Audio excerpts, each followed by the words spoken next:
Hello friends, welcome to my YouTube channel. Friends, आज की इस वीडियो में बात करेंगे कल के दिन मार्केट क्या कर सकता है। इंट्राडे ट्रेड में हम लोग किस तरह ट्रेड कर सकते हैं, या तो फिर अगर हमें स्विंग ट्रेड लेना है तो उसके लिए हम क्या कर सकते हैं।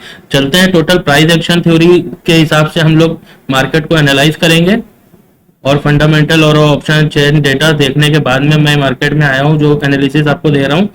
देखो फ्रेंड्स, ये जो ट्रेंड लाइन पड़ी हुई है, अगर संडे को जो मैंने वीडियो अपलोड करी थी मंडे मार्केट एनालिसिस वाली, उस वीडियो में आपने देखा होगा ये ट्रेंड लाइन मैंने उसी टाइम डाली थी। जब मैं वीडियो रिकॉर्ड कर रहा था उसी टाइम पे ये मुझे एक शेप दिखा था, ट्रेंड लाइन दिखी थी कि मार्केट यहाँ इसके नीचे नहीं आ रहा, यहीं पर बार बार सपोर्ट बना रहा। तब मैंने ये ट्रेंड लाइन यहाँ पर ड्रॉ किया था। और आज भी देख लो, मार्केट में कुछ हुआ नहीं, पूरा दिन मार्केट कंसोलिडेट होती रही। हम लोग कल बीटीएसटी में कॉल की पोजीशन लेकर के गए थे, जो सुबह मॉर्निंग में बुक किया इस रेजिस्टेंस पर आकर के। उसके बाद इस रेजिस्टेंस को भी तोड़ नहीं पाया मार्केट, और ये रेजिस्टेंस और सपोर्ट सारे के सारे संडे वाली वीडियो में हम लोगों ने यहाँ पे ड्रॉ किए थे, लेवल जो दिए थे मैंने। अभी देख लो, उसी लेवल के हिसाब से मार्केट चल रहा है। इस तरह के अगर परफेक्ट लेवल आपको भी ड्रॉ करना है या सीखना चाहते हो तो मैं आई बटन में ऊपर वीडियो का लिंक दे दूंगा, जाकर के पूरी वीडियो देखना। आप भी इस तरह से 100% बिल्कुल कंफर्म होकर के इन्हीं लेवल्स के ऊपर काम कर सकते हो। ऐसे लेवल आप खुद से एनालाइज कर सकते हो कि किस तरह से ड्रॉ किए जाते हैं। सीखना चाहते हो तो बटन पर जाके क्लिक करो और वीडियो को पूरा ध्यान से देख लेना। अब चलते हैं, देखते हैं कल के दिन। ये 30 मिनट का टाइम फ्रेम है, चलते हैं 5 मिनट के टाइम फ्रेम पर। 5 मिनट के टाइम फ्रेम से पहले ये देख लेते हैं, मार्केट ने यहाँ पर सपोर्ट बना दिया है ना, सपोर्ट बना दिया है। मार्केट को फुल एनालिसिस करेंगे। चलते हैं सबसे पहले वीकली टाइम फ्रेम पर, डे टाइम फ्रेम पर। यहां पर देखते हैं क्या है। देखो, मार्केट ने यहाँ पर एक डोजी बनाई हुई है ना। मार्केट एक रिवर्सल का, लेकिन ये पॉजिटिव डोजी है, क्योंकि पिछले दिन के लो को ये यहाँ पर क्लोजिंग जो हुई है ना इसकी, उससे ऊपर हुई है, उसके नीचे नहीं हुई है। तो इस हिसाब से देखा जाए तो ये एक पॉजिटिव साइन है। लेकिन यहीं से अगर मार्केट में कल के दिन मान लो कि डाउनफॉल आता है और मार्केट कहीं 43,706 तक पहुंच जाता है 1 से 2 दिन के अंदर, तो मार्केट में फिर से एक बेरिश रैली देखने को मिलेगी। लेकिन अभी मार्केट पॉजिटिव है, तो उस हिसाब से देखेंगे व्यू क्या है। ये देख रहे हो, यहां पर मार्केट बार बार रेजिस्टेंस ले रहा है, मार्केट इसके ऊपर जा ही नहीं पा रहा है। कई बार मार्केट ने यहाँ पर रेजिस्टेंस लिया है, और पिछली बार भी जब मार्केट ने इतना हाई लगाया था तो 44,125 यानी 44,100 पर ऑप्शन चेन डेटा जिस टाइम पर मार्केट यहाँ पर था बहुत हैवीली इंक्रीज था। उसके बाद मार्केट में फिर से एक डाउनफॉल देखने को मिला, और इस टाइम भी वही हो रहा है। मार्केट में अगर ऑप्शन चेन डेटा की बात करी जाए तो वहां पर भी बहुत ही 44,000 पर और 44,100 पर बहुत ज्यादा कॉल राइटर्स मौजूद हैं, जो मार्केट को ऊपर जाने से रोक रहे हैं बार बार। लेकिन अगर ये लेवल टूटता है तो कम से कम 45,000 तक मार्केट जा सकता है। 45,000 तक मार्केट आराम से चला जाएगा।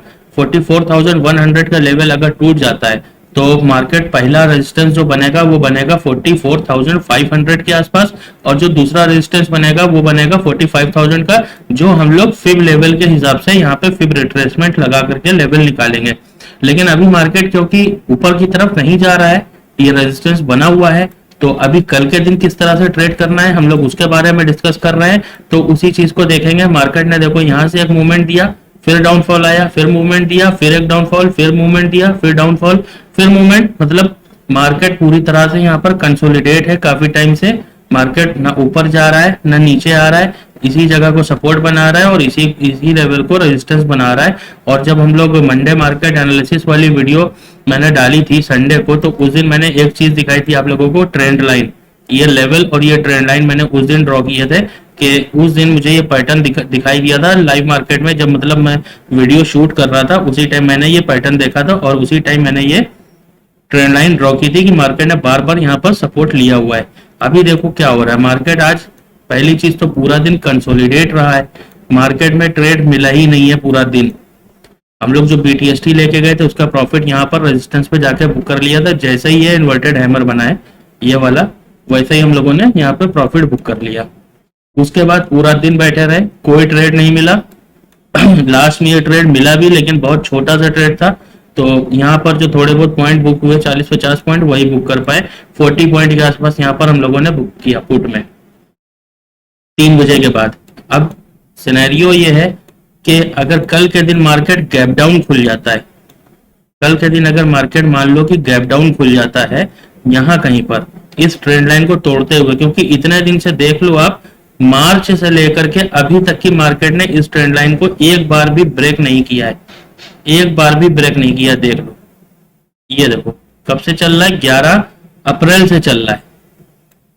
11 अप्रैल से मार्केट इसी तरह से मूव कर रहा है। अभी भी इस ट्रेंड लाइन का सपोर्ट बना लिया मार्केट ने, लेकिन इस ट्रेंड लाइन को तोड़ नहीं पाया है।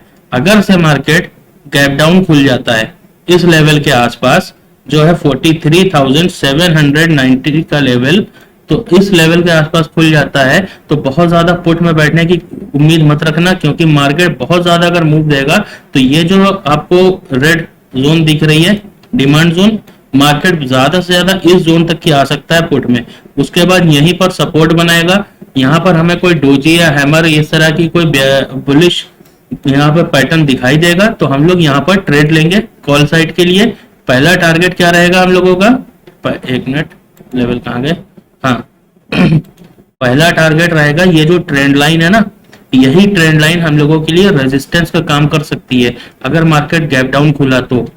अगर मार्केट गैप डाउन खुला तो यही हम लोगों के लिए, यहाँ पर एक मिनट, अगर मार्केट यहाँ कहीं पर खुलता है, खुलने के बाद में यहाँ पर सपोर्ट बनाता है, सपोर्ट बनाने के बाद में अगर यहीं से मार्केट में कोई पैटर्न हम लोगों को नजर आता है कि बुलिश साइड जाने के लिए, तो हम लोग यहीं से बुलिश साइड का ट्रेड बनाएंगे और सपोर्ट बनेगा हमारा क्या, ये ट्रेंड लाइन, रेजिस्टेंस, सॉरी यही रेजिस्टेंस बनेगा और मार्केट इसी तरह से फिर चलता जाएगा और जितना आगे बढ़ेगा मार्केट उतना बड़ा मूव देता जाएगा।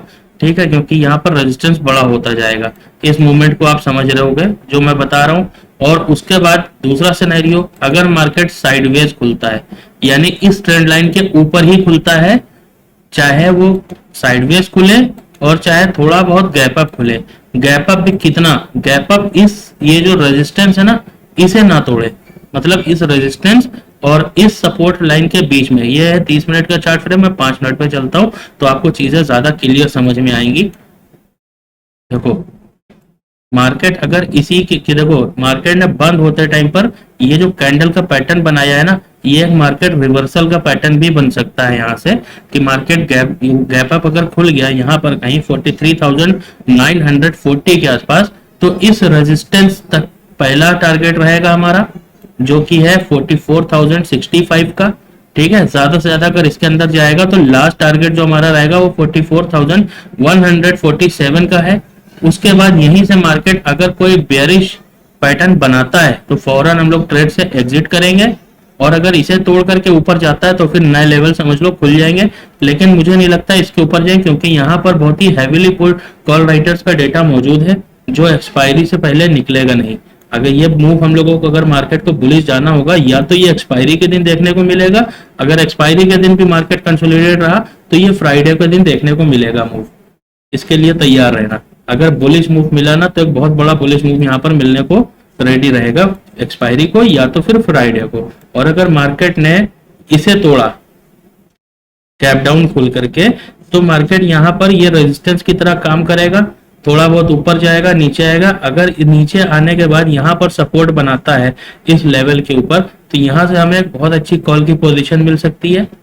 दूसरी चीज सिनेरियो क्या हो सकता है, अगर इसे तोड़ता है, वैसे कल के दिन इसे तोड़ना तो पॉसिबल लग नहीं रहा है, वैसे तो मार्केट में कुछ भी हो सकता है, लेकिन मेरे एनालिसिस के हिसाब से और मेरे एक्सपीरियंस के हिसाब से मुझे नहीं लगता कि ये सपोर्ट कल के दिन टूटेगा। अगर मार्केट को नीचे की जोन में आना भी है तब पर भी कल के दिन मार्केट इसी रेंज में अगर गैप डाउन खुलता है तो रहेगा, इससे नीचे नहीं आएगा। और वर्स्ट केस में अगर मार्केट इसे तोड़ता है या कंसोलिडेट हो जाता है तो एक्सपायरी को या एक्सपायरी फ्राइडे के दिन एक आपको यहाँ से 43,527 के लेवल से 42,904 का एक मूव, बेरिश मूव देखने को मिलेगा। लेकिन उम्मीद यही है कि मार्केट बुलिश है, डेटा बुलिश है, पीसीआर पुट कॉल रेशियो भी बुलिश है। बस यहाँ पर कॉल राइटर्स बहुत ही हैवीली यहाँ पर बैठे हुए हैं, जिसकी वजह से मार्केट यहाँ पे बार बार रेजिस्टेंस बना रहा है। अब मार्केट गैप अप खुल करके इसे तोड़ता है या इसी के अंदर कंसोलिडेट कर जाता है। अगर हाँ साइडवेज होता है मार्केट, मैंने देखो कॉल साइड की पोजीशन के लिए आपको बता दिया, पुट साइड की पोजीशन के लिए सिनेरियो बता दिया, कल परसों और फ्राइडे के दिन भी क्या होगा वो भी मैंने आपको बता दिया। अगर अदरवाइज मार्केट यहाँ पर कंसोलिडेट खुलता है, साइडवेज खुलता है, तो मार्केट देखना फर्स्ट हाफ में जो आपको मूवमेंट दे देगा बस वही मूवमेंट आपके लिए होगा। उसके बाद पूरा दिन मार्केट जैसे यहाँ पर पूरा दिन झिलाता रहा ना मार्केट, वैसे ही और ज्यादा यहाँ पर कंसोलिडेट होता चला जाएगा मार्केट, जब तक इसे ब्रेक ना करे सब ये रेजिस्टेंस को या फिर इस ट्रेंड लाइन को। दो में से जब किसी एक को ब्रेक करेगा तभी हम लोग उस साइड का ट्रेड लेंगे। और ध्यान रखना जो भी ब्रेकआउट आएगा, पहली चीज तो इसमें ट्रैपिंग हो सकती है। अगर आपको फेक ब्रेकआउट और फेक जो मतलब ब्रेकडाउन होता है इसके बारे में नॉलेज है तो आप बच जाओगे। और अगर आपको इसके बारे में नॉलेज नहीं है तो मैंने इसके ऊपर भी वीडियो बनाई हुई है, सपोर्ट एंड रेजिस्टेंस के नाम से, जाकर के देखना, मेरे चैनल पर पड़ी हुई है। आप वो वीडियो देखो, आपको समझ में आ जाएगा कि कौन सा ब्रेकआउट फेक होता है। यहाँ पर अगर ब्रेकआउट हो रहा है तो आप ट्रैप नहीं होगे, अगर रियल ब्रेकआउट है तो ही आप उसमें इंटर होगे। अगर ब्रेकडाउन हो रहा है, रियल है, तो ही आप उसमें इंटर होगे। आपको देख करके ही समझ में आ जाएगा कि ये सिर्फ ट्रैप है। ठीक है तो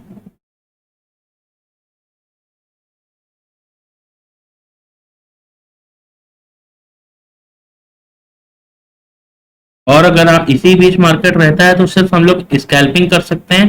किस तरह से, जब भी मार्केट इस ट्रेंड लाइन के पास आएगा तो हम लोग यहाँ से कॉल की पोजीशन बनाएंगे। और जब भी मार्केट, लेकिन कॉल की पोजीशन के लिए यहाँ पर कोई बुलिश पैटर्न बनना चाहिए। और जैसे ही यहाँ पर आएगा मार्केट रेजिस्टेंस के पास और कोई बेयरिश पैटर्न बनाता है तो हम लोग यहाँ से एक पुट की छोटी सी पोजीशन बना के स्कैल्प करेंगे। और हाँ दूसरी चीज, स्कैल्पिंग अगर आप करते हो, देखो स्कैल्पिंग में हैवी क्वांटिटी यूज होती है जिसकी वजह से ब्रोकरेज बहुत ज्यादा हो जाता है, पॉइंट उतने ज्यादा निकल नहीं पाते हैं। और हमें ऐसा कभी कभी होता है ना कि जितना प्रॉफिट निकाला है उससे ज्यादा कहीं ना कहीं ब्रोकरेज लग जाता है। अगर आपके साथ भी ऐसा होता है तो मैं डिस्क्रिप्शन में लिंक दे रहा हूँ एलाइज ब्लू का, एलाइज ब्लू में जाकर के अकाउंट खुला लो। पहली चीज तो एलाइज ब्लू में आपका जो ब्रोकरेज है वो बहुत कम है। आप दूसरे किसी भी ब्रोकर से, ज़ीरोधा हो या एंजल वन हो या कोई भी आप स्टॉक कुछ भी यूज करते हो, सबके मुकाबले सबसे कम यहाँ पे ब्रोकरेज लगता है एलाइज ब्लू में। उसके अलावा आपको स्टॉप लॉस ट्रेलिंग का ऑप्शन मिल जाता है। जैसे स्टॉप लॉस आप लगाते हो तो चार्ट के ऊपर आप स्टॉप लॉस को यूं ही ट्रेल कर सकते हो। अभी तो मार्केट बंद है, वरना मैं ऑर्डर प्लेस करके आपको दिखा देता। आप स्टॉप लॉस लगाने के बाद स्टॉप लॉस को डायरेक्टली ट्रेल कर सकते हो चार्ट पर ही। और दूसरी चीज, पोजीशन कट करने के लिए यहीं से कट कर सकते हो। तीसरी चीज, मार्केट में वो एलआईएस ब्लू में जो सबसे अच्छी है, आप ब्रैकेट ऑर्डर यहाँ पे प्लेस कर सकते हो। ब्रैकेट ऑर्डर मतलब मान लो कि आपने यहाँ कहीं पे पोजीशन बनाई हुई है पुट साइड की, ठीक है, आपने यहाँ पर पुट साइड की पोजीशन बना ली है इस रेजिस्टेंस के पास, और आपको दिख रहा है कि सीधे तौर पर यहाँ पर ज्यादा से ज्यादा हमें 20 पॉइंट मिल सकते हैं। ये आपने कैप्चर किया, ये देखो, वैसे तो ये बड़ा मूव है लेकिन स्कैल्पिंग 20 पॉइंट 30 पॉइंट की जाती है। अगर आपको चाहिए 20 पॉइंट मुझे लेना है मार्केट से, 20 पॉइंट निकाल करके मैं निकल जाऊंगा और 10 पॉइंट का स्टॉप लॉस रखूंगा, तो आप वहां पर डायरेक्ट अपना स्टॉप लॉस भी सेट कर सकते हो और 20 पॉइंट का टारगेट भी सेट करके छोड़ सकते हो। अगर आपका एसएल हिट होना होगा तो एसएल हिट हो जाएगा, और अगर टारगेट जैसे ही आपका 20 पॉइंट कंप्लीट होगा वैसे ही आपका ऑटोमेटिक सेल हो जाएगा। अक्सर करके ऐसा होता है कि 20 पॉइंट आ जाने के बाद में हम लोग स्कैल्पिंग में इस उम्मीद में बैठे रहते हैं कि अभी 22 गया है, एसएल को 18 पे रखो, 15 पे रखो, अभी ऊपर जाएगा। इसी चक्कर में हम लोग कभी कभी नुकसान करा बैठते हैं या तो फिर कम प्रॉफिट लेके निकलते हैं। इस चीज का ध्यान रखना। और अगर आज के दिन आपने लॉस किया है, बड़ा लॉस कर लिया है, क्योंकि मार्केट ये कंसोलिडेट था, मैं समझ सकता हूँ, मैं भी उस फेज से गुजरा हूँ। जो बहुत सारे बिगिनर ट्रेडर होंगे या लॉस मेकिंग अभी कर रहे होंगे तो वो यहाँ पर बहुत बार ट्रैप हुए होंगे, क्योंकि पूरा दिन सिर्फ ट्रैपिंग चली है, पूरा दिन सिर्फ और सिर्फ ट्रैपिंग चली है, बड़े प्यार से ट्रैप किया गया है यहाँ पर लोगों को। और जिनके अंदर पेशेंस है वो तो बच गए होंगे, और जिनके अंदर पेशेंस नहीं है वो इन्होंने यहाँ पर बहुत बड़े बड़े लॉस किए होंगे। इसके लिए मैंने एक वीडियो बनाई थी जिसमें मैंने एक बिगिनर्स के लिए एक थ्योरी दी थी कि इस फॉर्मूले पर अगर आप काम करोगे तो आप हमेशा प्रॉफिट में रहोगे, और अगर इस तरह की ट्रैपिंग या कंसोलिडेशन हो रहा है तो आप मार्केट से बच सकते हो। जो टोटल मतलब प्रॉफिट मेकिंग एक, मैंने ये समझ लो कि जिस टाइम पे मैं बिगिनर ट्रेडर था तो मैंने कोई कोर्स किया था जिसमें मैंने काफी ज्यादा पैसे दे करके वो चीज सीखी थी, मैंने वो फॉर्मूला उसमें सिखाया है। अगर आप भी एक बिगिनर ट्रेडर हो, लॉस कर रहे हो, इस तरह की मार्केट में फंस जाते हो ग्रीन कैंडल और रेड कैंडल देख करके, तो आपको वो वीडियो जरूर देखनी चाहिए। आप जाओ मेरे चैनल के ऊपर, प्लेलिस्ट में जाना, प्लेलिस्ट में जाने के बाद में आपको वो वीडियो मिल जाएगी, देख लेना जा करके, और मैं लास्ट वीडियो के एंड में भी लगा दूंगा उस वीडियो को। ठीक है, चलता हूँ, फिर मिलते हैं नेक्स्ट वीडियो में। धन्यवाद।